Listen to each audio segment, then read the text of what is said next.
Good morning, everyone. This is Breakthrough with MediaU.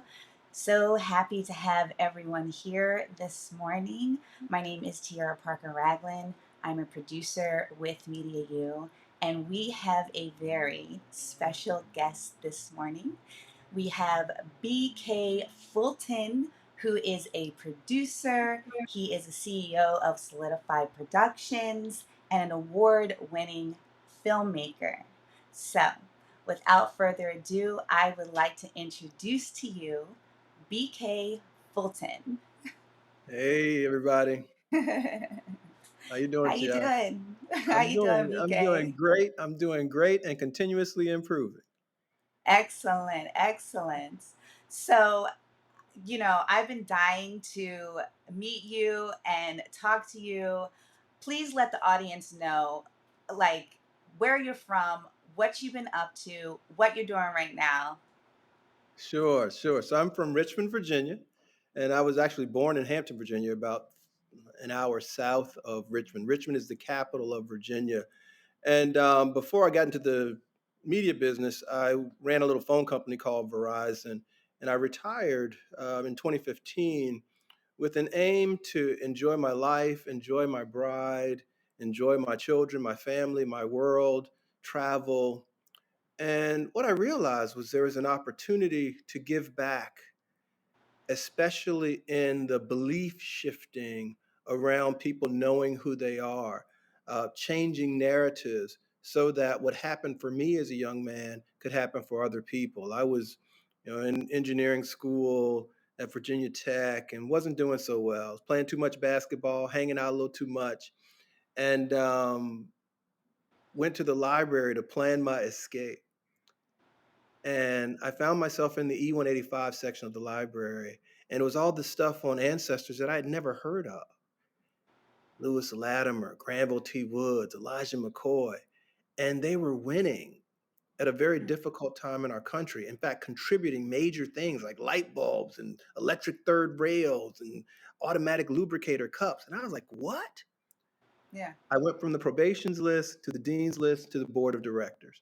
And I said, fast forward to today, if I can put those kind of stories on the big screen with great acting and great cinematography and great music, I might be able to change the trajectory for many young people like it was changed for me. I mean, to go from the probations list to the board of directors, where Right. they're flying me in a jet to govern the school because I took in better information, that means I can make that available for anybody.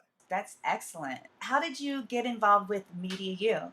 Like, you're one of the advisors. I'm an advisor. I'm a board. Adam's like family to me. He's the founder and CEO, and also the other board member. Basically, we met each other at a movie conference, and it's kind of the lead people talking about ways to increase the number of women and minorities, in particular, in front of and behind the camera. And we ended up flying to his wedding, uh, and we started sharing our vision for what we wanted and what we saw as the possibilities created by media. And Mhm. Adam told me about this idea he had called MediaU.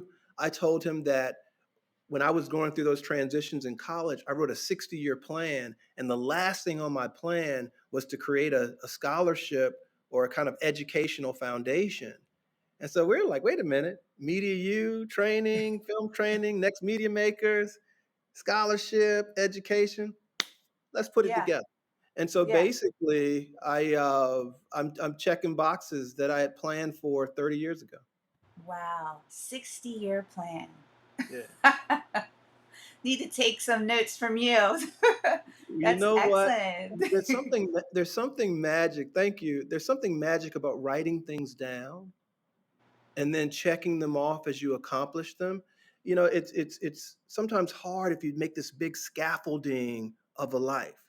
But if you have it in this digestible portions, it's easier to do. I tell Yeah. people to be great. And if you can't be great today, do small things in a great way. It always leads up to a good result more often than not. Yeah. Love is always the secret ingredient. So I throw that in. Love yourself, love Yeah. your work, love your art, love the Mhm. people that help you to pull it together. We don't do any of this alone and we didn't come here to stay. But Right. definitely write it down. Be Yeah. prepared. And I was going to share some tips. And and preparation was actually the last one I was going to share, but I'll share it now since it's come up. The Mhm. difference between being good and being great is more often than not preparation. You're absolutely right. And so that is one of the reasons that we're doing this breakthrough with Media U. Because as an independent filmmaker myself, there are many independent filmmakers out there that see someone like yourself doing it, and we're aspiring to get to a certain level in our careers, in the entertainment business. And so with Breakthrough Media U, we have mentors and advisors like yourself to really dive in to help us like on that path. So speaking of like taking the small steps to get to that like greater place, tell us some of the experiences that you've had like with writer directors or independent producers where maybe they didn't always go with their gut, or I believe there was like a writer director that you had an experience with that maybe left out a key line of dialogue and it really impacted like the last part like of his film, like the overall project. So tell us a little bit about like what that was like, because as an independent filmmaker we want to know, like, we want to do it right, you know what I mean? Yeah, I get that. So, Yeah, and I yeah, know we have to absolutely. make mistakes sometimes to get to that, but is there a way to kind of not make as many mistakes to get there faster? Right, right. Absolutely. So definitely coming to places like Media U, connecting with positive folk, connecting with people who are doing it. We started Solidify Productions in 2017, and by 2018, we had 4 films. And so we were told after we released these films that we were the first independent media company in the history of cinema to do 4 feature films in our first year. Our first film had John Cusack, Tay Diggs, George Lopez, Luke Hemsworth, premiered in theaters, and people were like, "BK, like I know you just got in the game, but damn, I saw like real actors in your movies in the theater." I was like, "Well, that's kind of what happens when you make real movies. Right. You have real people in it." And so part of what I do with young or emerging or just starting filmmakers is tell them, if you wrote something and you wrote it from your heart and you wrote it to be authentic, you're in charge, and don't forget that. The example you mentioned, there was a young storyteller. He's a great independent filmmaker. He did a number of shorts, and then he approached me about his first feature. And it's doing quite well in the festival circuit, by the way. I think it's been in 12 festivals and won 9 times. Hmm. And it was a particular line in it that I loved that really was kind of the everyman line for anybody. The story takes place in the antebellum South. It's actually called Freedom's Path. And it's a friendship story about a Union soldier and a formerly enslaved guy who ran away, who was now free, and he was running the Underground Railroad. And so they strike up this friendship. And there's one line this one character gave that was about being who God made you to be. Hmm. And I loved the line so much in the teaser that got on board with the film. So I executive produced that film. And and then when the final edit came, I'm looking for my line and it's not there. And I talked to him about it and he said, "Yeah, I got some notes from some people and they said the person might not really have said that." And I'm like, "You ain't talked to me. I'm a student of this history. He absolutely would have said that." And that was your Oscar line. We're still winning, we're doing well. Yeah. But that was the thing that made the good great in my view. So Right. I tell writer, directors, creatives, you are in charge. At the end of the day, people will have thoughts about your vision, about your work. and you have to develop resilience and tenacity and a confidence in your work. So don't forget, you're in charge. Wow. Yeah. Yeah, sometimes that's tough, cuz especially, when you are like super excited about the project and then you start going out and getting like different opinions, sometimes those opinions, kind of feed into like the decisions that you make. And, sometimes it works, sometimes it doesn't. But ultimately, it's like go with your gut. We're in charge and just put it out there, is what you're Absolutely. saying. Basically, Absolutely. owning it and just put it out there because you're right. It is art, Yeah. and it's subjective and you just got to do it. You got to do it. And he wrote, and he knew what he wrote, and he knew why he wrote it. Yeah, And so to have someone who's not a writer right. to tell him, "Oh, I'm woke, and this ought to happen, and this ought to happen," I was like, "Well, you didn't ask me, and I would have Right. told you differently." And I think I have more experience than that other person, and I Absolutely. definitely have more experience at being black than that person because the Right, person right. wasn't black. He ain't never been black. And so how he Exactly. gonna tell you what a black man would say in Right. 1800s? You know? And so he's like, "Oh my God, did I totally screw up?" He used a different word. I was like, "No, no, Right. we win in the festivals and we have distribution. So Right. it's a positive ultimately, and we should, recoup. But what I want you to understand is what you wrote was great. Yeah. And don't leave that on the cutting room floor as you have your future projects." How do you feel about like as independent filmmakers and us really trying to market these independent films that we're creating? Yeah. Because marketing takes a lot of money.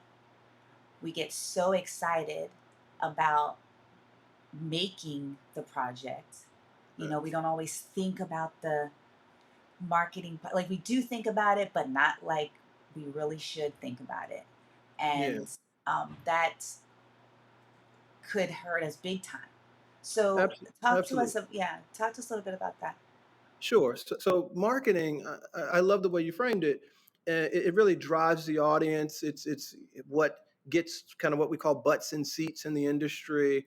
More often than not, an independent filmmaker has a limited budget, and so they're trying to get the greatest production values. They want it to be beautiful. They want the cinematography to be great, and they want the to capture the characters in a way so that the audience has empathy for them and can relate to them. And so when that happens, it's beautiful. But if you don't market the film, if you don't have resources to market it, then nobody really knows about the film. So it could be a great film, and nobody ever sees it. And so what I tell um, independents is that remember you are a creative, and not just in putting some stuff together and putting it on the screen, but also be creative in marketing. So I'll give you an example. When we made this one film that we'll release in January, we put all the production values on the screen. There was like $0 for marketing, but we still got to make people aware of it. So the festival circuit was part of the strategy, and we've been winning in the festivals. And then what we came up with was, what if we gave away scholarships, or at least a piece of a scholarship for every ticket sold? So we're going to give away about $2 on every ticket for this particular film. And we reached out to corporations with this idea. Some of them said, yes, we'll fund some of that. We went to our distributor, AMC, and they said, yes, we love it. We went to HBCU Go, Byron Allen Company. He got so involved that he said, let's do this. And we partnered with the United Negro College Fund. So now you'll see a press release in the coming days where AMC, Byron Allen's HBCU Go, United Negro College Fund, and our little film, Freedom's Path, will be in in their graves, though. theaters with a nice I elaborate guess everybody got to tease. prove So we're going to themselves. come in on And then the they tail of changed how Black your Panther. We're kind going to looks come over the in years. on Avatar. It's going to show before Emancipation. And then come the Martin Luther King week, our film will release in 40 to 100 markets with Wow. AMC theaters. And then it looks like Regal's going to come on. And so if we hadn't have been creative as to that marketing, we would have said, well, we don't have any marketing money. Good luck. Everybody cross your fingers and hope we recoup. Now it's like we used our own agency and took control and grabbed the bull by the horns and said, we don't have all the money we need to market, but we have all the mental we need, all the creative we need to do a cause related marketing campaign. And we got our partners on board. And now we've made a way out of no way. And Yeah. that's the poetry of this industry, is that if you're crazy enough to think you can make a movie, be crazy enough to think you can also promote a movie. Yeah. Yeah. No, that's no, you're right. That's pretty awesome, to have done that. Like did I mean that idea, how long did it take you to come up with that, I guess, that idea? Like was Well, it a look, week, 2 weeks? Like they were say you they say necessity is the mother of invention. And so what we realized, because originally AMC said to us, "Hey, let's put the movie out in November. You'll get people off on Thanksgiving break." And then we talked to a friend who has been in the business for a while, and one of my kind of mentors in the space, and a business partner. And he said, "BK, I don't know if y'all should come out when Black Panther's out, because everybody's gonna go see Black Panther. They're gonna look at your film and say nope. But if you come out when people are expecting that kind of film," and they called this period Black Alley, said Mhm. you'll have less competition and you can build up momentum from now up until Martin Luther King weekend. And so it took us, on hearing what Stacy, it was got Stacy Spikes, founder of Urban World. Was so on hearing Stacy, the team for the film said, you know what, he is right. What else can we do, as this film is doing very well in the festival circuit? And in a matter of days, we thought maybe we can try cause related marketing. Mm. And so then, I knew some people in different places, other people knew people. And before you know it, we had some momentum. And now, so for the last couple of weeks, we've been filming the video and the special teaser and getting more corporations in as sponsors. And so the work to manifest the idea has happened over the last 2 weeks, 2.5 weeks, and it'll culminate in a press release early next week. But the seed, once we stopped playing the woe is me track and got on the we in charge track and we can do this track, that took maybe, I don't know, 72 hours, 48 hours. And now we're off to the races and I'm excited. Wow. Yeah. Wow. Yeah, that's amazing. That is so amazing. So Thank what's next? So this is coming, so we can see this in February, you said? you. In January. Yeah. Oh, in January. January. Okay. Martin Luther King weekend. Okay. Okay. And what's after this? Wow. Like I've got a show on Broadway right now. Number one new show. It's called The Piano Lesson. It's an August Wilson play, which won the Pulitzer. We've done a revival with Samuel Jackson, John David Washington, and Danielle Brooks.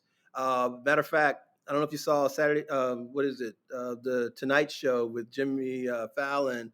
But Sam Jackson was on last night and he announced that we've got a 2 week extension. So we'll run through January 29th. It's at the Ethel Barrymore Theater on Broadway, and that's going extremely well. And then Samuel Jackson's next movie with Uma Thurman and Joe Manganiello, The Kill Room. I'm an executive producer on that, and that'll be out probably second or third quarter next year. And then we working with Adam on a film called Sicilian Holiday. We'll release that also sometime in 2023, and then I hope to find time to slip in a book or two. I've been working on a couple of novels about love, and then a self-help book that kind of gives up the secret sauce. I think if I were to give another tip to someone, and it's worth exactly what you paid for it, do what you will with it. But I think it's important to have fun with all of this. I mean, I don't know what people's perspectives are. You know, some people are a glass half full, some people are glass half empty. I'm like, look, all that don't really matter too much to me. You got water in your glass or your favorite adult beverage, drink that shit and do your thing. Keep going. You know, Yeah. move. That's what happens. The win is in the work. And sometimes as creatives, between notes and marketing or budget, you can forget that it's supposed to be a joyful pursuit. Hmm. And if you enjoy it, it's not really work, or at least it doesn't feel as much like work. And and so we try to have fun. I mean, I fortunately, as a retired communications executive, I don't work with people that bring me down, because Hmm. life is short and we didn't come here to stay. So I want to keep working with people like Adam and MediaU and you and other folk who want to help me as they climb, because I don't know everything. I'm still learning in this business. We're what, Hmm. 19 films in, two Broadway shows. Both of them has been the number one show on Broadway, and then we got a movie pass coming out. We have a distribution company that we're a part of, and a few other investments in the media ecosystem, and of course culminating with MediaU, the university that we hope to open uh, as soon as next year, to create the next million media makers. It's not enough for me and Adam and our teams and our business partners to get in and win with our projects. What we want to do is seed other projects so that more of us are winning and there are more voices, because there's so many stories to tell. And unfortunately, especially if you're a women and minority, those our best stories and many of our stories just haven't been told yet. So it's a wide open opportunity. Yeah. And if not us, who? Why not take advantage of it? Yeah, absolutely. And it's so important that you said about the energies, and who you're around, because that is such a big point, you know? It's kind of like who you're surrounding yourself around is what's going to help elevate you in a positive or a negative way, basically. Like, Absolutely. it's either Absolutely. they're bringing you up or bringing you down. That's right. Um and I feel the same way. I want to be around people that are positive, that are excited, that you can completely be yourself, and where you can just be creative, and just expressive. I want to ask you, and I'm sure, filmmakers, also want to know this. When you're starting out and you have this idea, you might have like a just an idea, for a Hmm. scene or, somewhat of a story.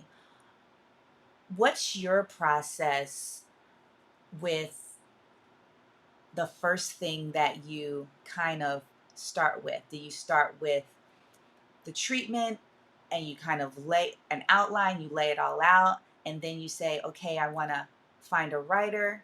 Or do you go straight to let me produce and then find a like how do you like right when you have an idea you probably write it down and then you're you kind of build off of that idea, but when do you know when it's time to start, and who do you go after first in this process Sure. to get the So ball, you get what I mean, like to get I it. do. I do. So it helps to have a script. If you don't have a script, then once I get an idea, be it a treatment or something sparks an idea that I think will make for a great story, then if there's not a script, I hire a script writer or I'll write it myself, and I'll start writing. And if it still feels right, feels compelling, I'll think about what kind of bankable talent might be interested in this kind of project, and I'll reach out to people and see if they'd be willing to help or be willing to participate. And then if we can lock that in, so they got the script, got the talent, or at least key talent, then I may go to a studio or two, or um, some equity investors to see if they want to go along with me on this journey. It helps to put money in people's pockets so they feel like they're not taking as much of a risk. But all the media stuff, you never know how it's going to come out. But we've had 100% distribution on our projects, and what I'm describing is what some people in the industry call packaging. So you put together the package, the script, the key players, what's the budget, how long are you going to shoot, and all of this. And then if you can go out and get like a minimum guarantee, so you get a studio to say, if you can deliver this film with this talent, then I'll pay X dollars. Then you really know that, hey, you're in business. Hmm. Um, and so I love having things packaged. And once and when do I know when to press go? Is when the package is complete and the money comes together. So either I got a minimum guarantee from a studio, Yeah. or we have enough money from my equity investors to go out and start filming and do all the principal photography. And I don't. And then the other little thing, and it's a little secret sauce. I don't like to get in a project unless I also know that it has distribution, because I'm not just making a movie to make a movie and set it on my shelf. I'm making a Hmm. movie because I want people to see it, as many as possible, and I want it to be financially rewarding, largely so I can do it again. So you wash and repeat that model. If you don't Right. make any money, or you don't get your investors' money back, they are unlikely to support your next project. Thank you so much, Of course. BK, for all of this valuable information. That is actually our time. And just thank you so much for being here and talking with us. Um, I'm sure you and I will talk again, but yeah, this was valuable, and all the MediaU people and the students, like, thank you just so much for just being here with us today. Hey, well, thanks for having me. Happy to do it anytime. And remember, all of us can serve, all of us can do this. We should all lift as we climb. And the secret ingredient is always love.